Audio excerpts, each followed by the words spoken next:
નમસ્કાર અને સ્વાગત છે.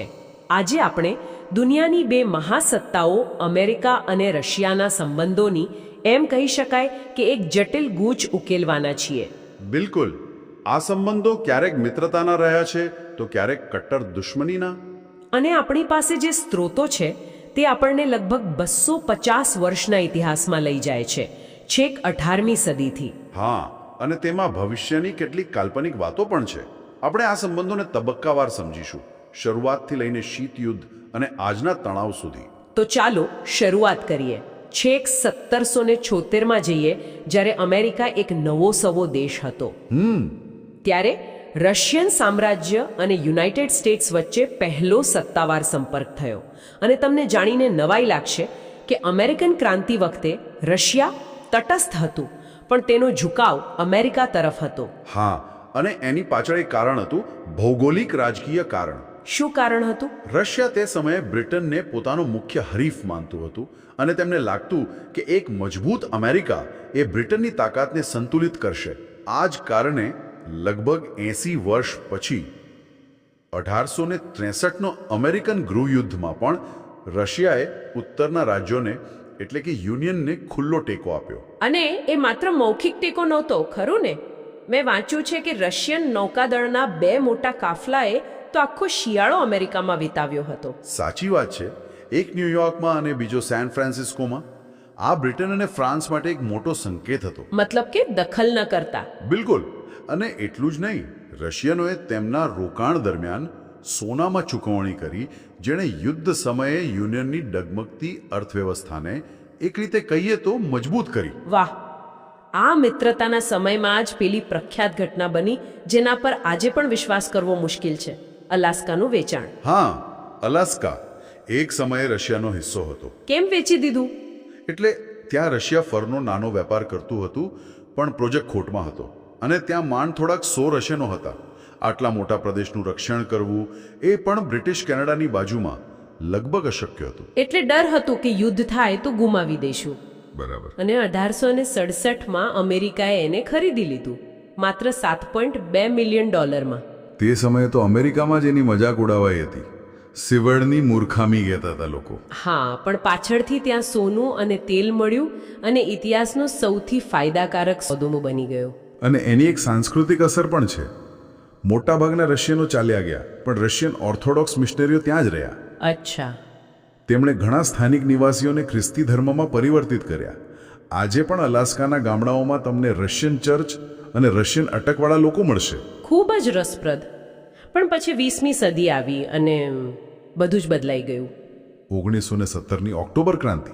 હા, રશિયામાં સામ્યવાદી શાસન આવ્યું, સોવિયત સંઘ બન્યો અને અહીંથી અમેરિકાના મૂડીવાદ અને સોવિયત સંઘના સામ્યવાદ વચ્ચે એક વૈચારિક દુશ્મની શરૂ થઈ. પણ ઇતિહાસે તેમને ફરી એકવાર સાથે આવવા મજબૂર કર્યા. બીજા વિશ્વયુદ્ધમાં હિટલર સામે. બરાબર. હિટલરના નાઝી જર્મનીના ખતરા સામે અમેરિકા, બ્રિટન અને સોવિયત સંઘ એ બધા મતભેદો ભૂરીને એક થયા. તહેરાનમાં સ્ટાલિન, રૂઝવેલ્ટ અને ચર્ચિલની મુલાકાત એનું પ્રતીક છે. હા, પણ આ મિત્રતા એ માત્ર સામાન્ય દુશ્મન હતો ત્યાં સુધી જ ટકી. અને યુદ્ધ પૂરું થતાં જ શીત યુદ્ધ શરૂ થઈ ગયું. તરત જ 1949માં નાટોની રચના થઈ, જેનો મુખ્ય ઉદ્દેશ્ય સોવિયત આક્રમણ સામે સામૂહિક સુરક્ષા હતો. અને અહીંથી સંબંધોનો એક નવો અત્યંત તણાવપૂર્ણ તબક્કો શરૂ થયો. અને શીત યુદ્ધનો સૌથી મોટો ડર હતો પરમાણુ યુદ્ધનો. બંને દેશો પાસે હજારો પરમાણુ હથિયારો, આખી દુનિયાનો નાશ કરી શકે તેટલા. આ ભયને કારણે જ કદાચ શસ્ત્ર નિયંત્રણ સંધિઓ થઈ. બિલકુલ. એન્ટી બેલિસ્ટિક મિસાઇલ સંધિ, સાલ્ટ, સ્ટાર્ટ, આ બધી સંધિઓનો હેતુ એ જ હતો કે કોઈ ભૂલથી પણ યુદ્ધ શરૂ ન કરી દે. દાયકાઓના તણાવ પછી 1980ના દાયકાના અંતમાં મિખાઇલ ગોર્બાચેવના આગમન સાથે થોડો બદલાવ આવ્યો. હા, તેમની ગ્લાસનોસ્ટ અને પેરેસ્ટ્રોઇકા નીતિઓ, ખુલ્લાપણું અને પુનર્રચના, એનાથી સોવિયત વ્યવસ્થા હચમચી ગઈ અને સંબંધો સુધારવા માટે જગ્યા બની. અને આનો ક્લાઇમેક્સ આવ્યો એમ કહી શકાય કે 1989માં માલ્ટા શિખર સંમેલનમાં. હા, એ તો ઐતિહાસિક હતું, ખરું ને? ખૂબ જ.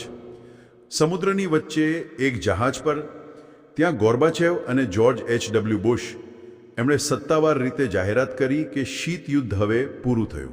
1991માં સોવિયત સંઘ તૂટી ગયો અને પછી તો જાણે આશાવાદનો એક નવો દોર શરૂ થયો. રશિયાના પ્રથમ રાષ્ટ્રપતિ બોરિસ યેલ્સિન અને અમેરિકન રાષ્ટ્રપતિ બિલ ક્લિન્ટન વચ્ચે ગાઢ મિત્રતા બંધાઈ. અને અહીંથી એક એવી વાત સામે આવે છે જે આજે તો અકલ્પનીય લાગે છે. કઈ વાત? ડિસેમ્બર 1991માં યેલ્સિને નેટોને પત્ર લખીને વિનંતી કરી કે ભવિષ્યમાં રશિયાને સભ્યપદ આપવાનો વિચાર કરવામાં આવે. ઓહ, ખરેખર?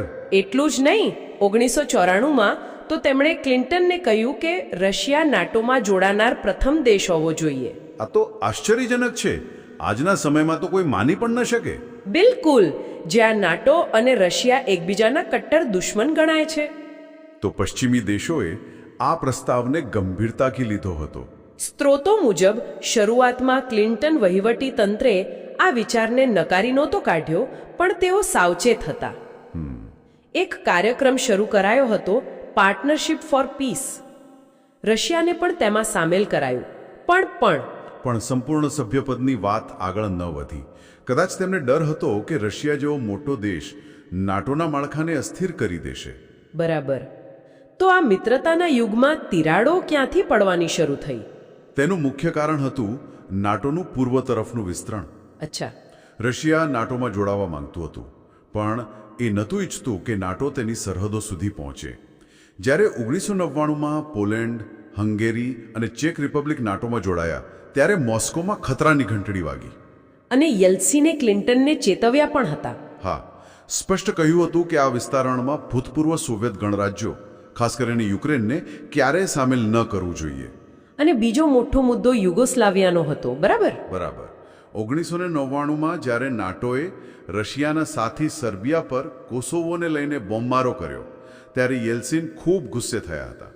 તેમણે તેને રશિયાના પ્રભાવ ક્ષેત્ર પર સીધો હુમલો ગણાવ્યો. તો નાટોનું વિસ્તરણ અને કોસોવો પર હસ્તક્ષેપ, આ બે ઘટનાઓએ ભવિષ્યના તણાવ માટે બીજ રોપી દીધા. બિલકુલ. અને આ જ બીજ વ્લાદિમીર પુતિનના શાસનમાં મોટા વૃક્ષ બન્યા. પુતિનનો ઉદય થયો અને સંબંધો ફરીથી બદલાવા લાગ્યા.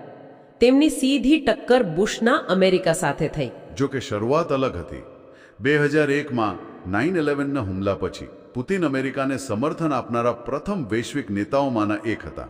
હા, તેમણે આતંકવાદ વિરુદ્ધની લડાઈમાં સંપૂર્ણ સહયોગની ઓફર કરી હતી. પણ આ સદ્ભાવના લાંબી ન ચાલી.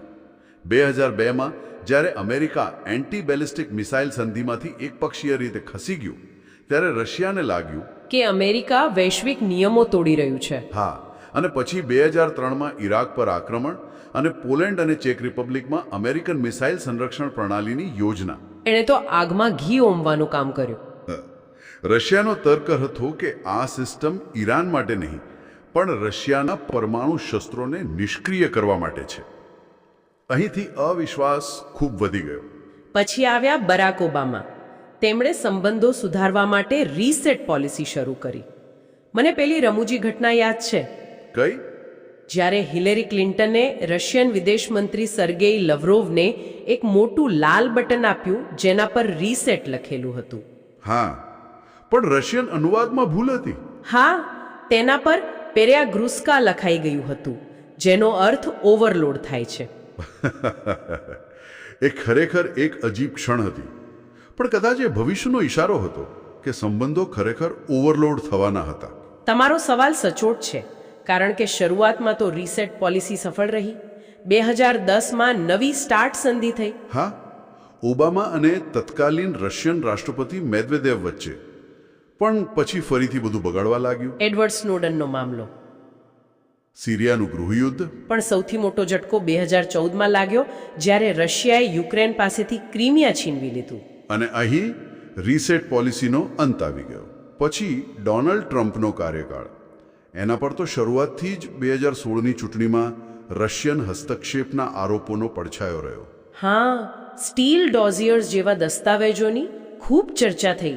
આ આરોપોને કારણે ટ્રમ્પ માટે રશિયા સાથે સંબંધો સુધારવા લગભગ અશક્ય બની ગયું. તેમ છતાં 2018માં હેલ્સિંકીમાં ટ્રમ્પ અને પુતિન વચ્ચે શિખર બેઠક થઈ.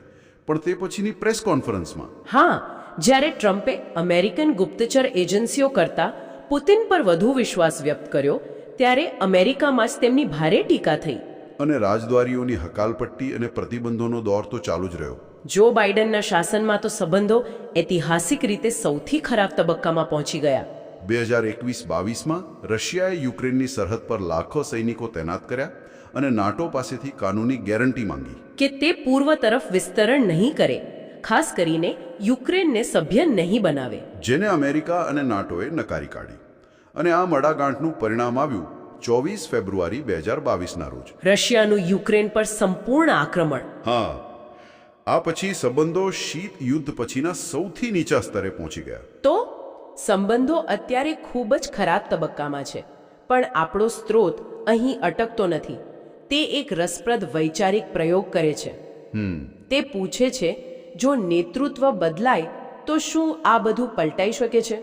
અને તે ડોનાલ્ડ ટ્રમ્પના સંભવિત બીજા કાર્યકાળનું એક કાલ્પનિક ચિત્ર રજૂ કરે છે. હા, અને આ કાલ્પનિક દ્રશ્ય ખૂબ જ નાટકીય છે. શું કે છે? તે મુજબ યુએસ રશિયા સાથે સંબંધોને સામાન્ય બનાવવાની દિશામાં મોટા પગલાં લે છે.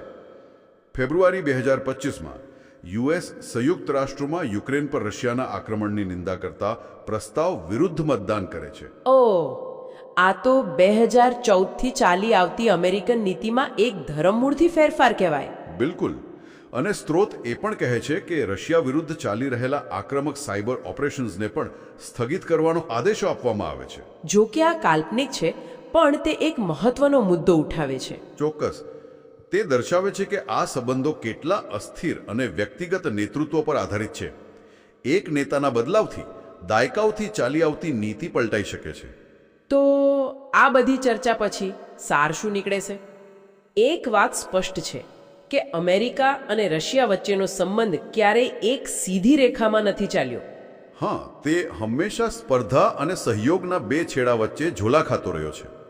અલાસ્કાના વેચાણ જેવા ઐતિહાસિક સહકારથી લઈને યુક્રેન સંકટ જેવા ગંભીર સંઘર્ષ સુધી આ સંબંધોએ વિશ્વના ઇતિહાસ અને ભવિષ્યને સતત આકાર આપ્યો છે અને આપતા રહેશે. આશા છે કે આ ચર્ચાએ આ જટિલ સંબંધોના વિવિધ પાસાઓને ઊંડાણપૂર્વક સમજવામાં મદદ કરી હશે.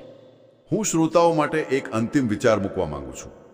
ઇતિહાસને જોતા શું આ બે દેશો ક્યારે સ્થિર અને લાંબા ગાળાની ભાગીદારી સ્થાપિત કરી શકશે? કે પછી તેઓ હંમેશા ભૌગોલિક રાજકીય હરીફાઈના એવા ચક્રમાં ફસાયેલા રહેશે જે તેમના નેતૃત્વ અને વૈશ્વિક ઘટનાઓ સાથે સતત બદલાતો રહેશે? આ એક એવો પ્રશ્ન છે જેનો જવાબ કદાચ ભવિષ્ય જ આપી શકશે.